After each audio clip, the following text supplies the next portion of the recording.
in Triangle Plaza, whatever it is, 5 Points, when you turn to go down by the Civic Center. I don't know what that is, off Gothard, or Golden West. You turn left onto something with a Y. There's a Starbucks there. It's really nice, but it's kind of small. And it is packed with people working in there. Because just in that part of the community, there just happens to be a lot of people that work out of their house. And you can't sit and drink coffee there. So all the coffee drinkers wind up having to sit outside because there's no outlets outside. Oh, okay. And the Wi-Fi doesn't work outside. And then all the worker people are inside. So it's a double-edged sword at a coffee place, because the coffee business is there to sell coffee, right? Not to give you a real workplace. And that's why there's no printers. That's why there's limited internet access, but there's a lot of coffee, because they're in the business of selling coffee. We're in the business of selling a good working space. And there's a few of us now. There's, I think, 6 good co-working spaces in Orange County, which is a lot. And there's probably 2 in Long Beach, which I almost would put that to 1. And then there's many in Los Angeles. But we happen to be kind of in a co-working desert here. The nearest ones are way down in Costa Mesa or Newport, or they're way up in Long Beach, or they're way north in Fullerton.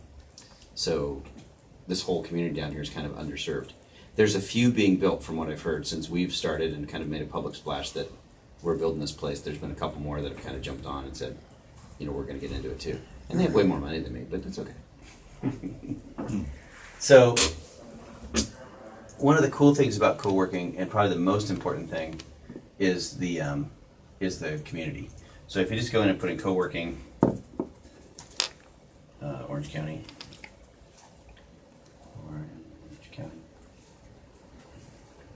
You'll get, these are all my buddies, and we're not in here yet because we haven't really gone public yet. We're just and we'll probably be sold out before we begin advertising, which is pretty common for co-working space. I think that WeWork in Irvine only opened 6 months ago, and I think they're at 80% occupancy on their fixed space, which is pretty common. And we're probably already at 30% occupancy before we even start talking to people, which is good. But you can see, if you look at them down here, here's Fieldwork, which used to be called,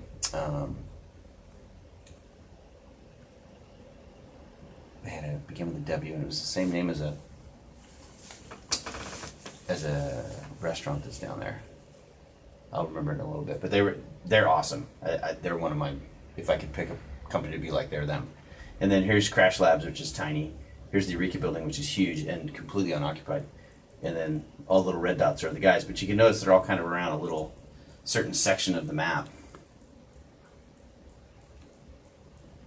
And that's the problem. We're way up here. So in this area right here, where we are, there's really nothing. And then if you go over to Long Beach, you'll see a few over there. And then obviously up in Manhattan Beach and LA, there's tons. But then there's guys that say they're co-working space, which I find odd, like Regis. Regis is not co-working space, not at all. Yeah. There's one here in the tower, in the big tower over there, that says they're a co-working space, and they're not. They're an executive office space, and they're totally different. And it's something you have to kind of go to a co-working space that's running to get the vibe of why they're different. One is the design aesthetic.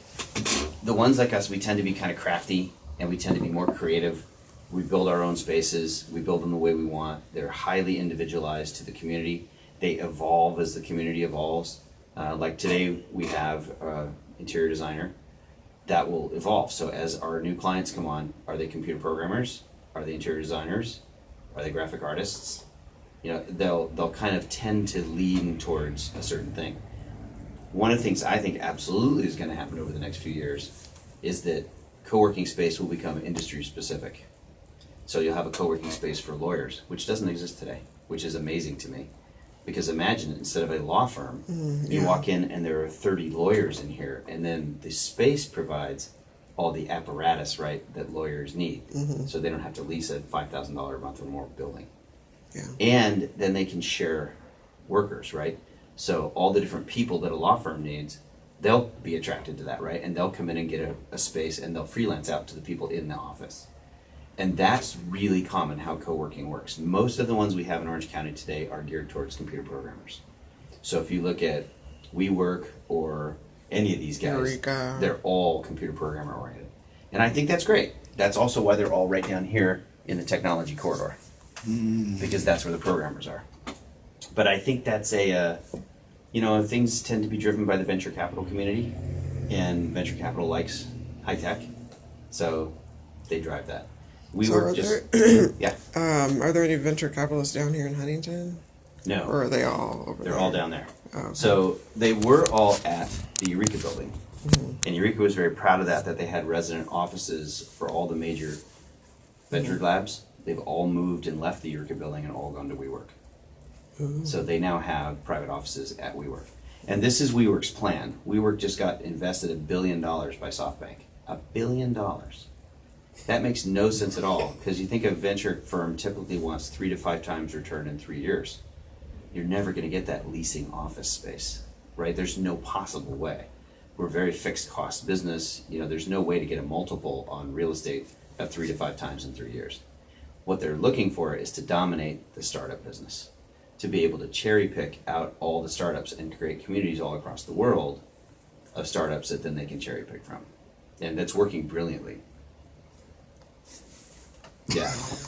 So what's happened because of WeWork's success, especially in San Francisco, you're seeing massive tech startup co-working spaces appear all over the globe as companies are trying, and venture capitalists are trying to capitalize and dominate the startup business. There's one being built in London that is just the biggest place I've ever seen. It's something like 200,000 or 300,000 square feet. It's an old train station. There's one being built in New York that used to be the Navy Yard.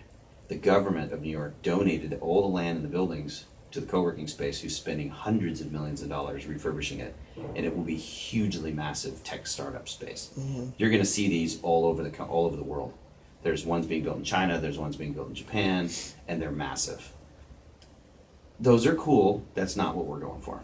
That's a lot of investment and a lot of risk for, they're trying to get to the startups. And in a lot of cases, there's national interest there, right? They're trying to aid and assist, especially in London, startups and community workers and community spaces like that, and take some of the expense and costs from startups away. Make sense? Yeah.